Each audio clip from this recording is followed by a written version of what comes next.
Kakalis lang ng Incredible Hulk Ultimate Destruction last September 16. Pero sikat na sikat pa rin to sa ating mga gamers.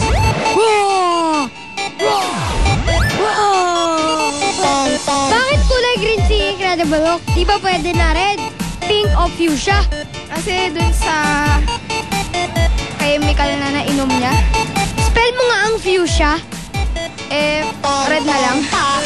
Pwede red na lang. Bakit punit-punit yung suot ni Incredible Hulk? Siyempre, lumalaki siya yun. Bakit punit-punit ang damit ni Incredible Hulk? Wala ba siyang pabili ng damit? Malaki ang katawan niya, machismo siya. Kaya siguro, tama na sa katawan niya pagiging macho, hindi na siya bibili ng damit. Ang lakas talaga na dating ni Incredible Hulk sa ating mga kalaro. Pero wag lang masyadong magbabad sa paglalaro kasi baka maging kulay green din kayo kagaya ni Incredible Hulk. Ito ang inyong kitsak CJ para sa Pusok Solid!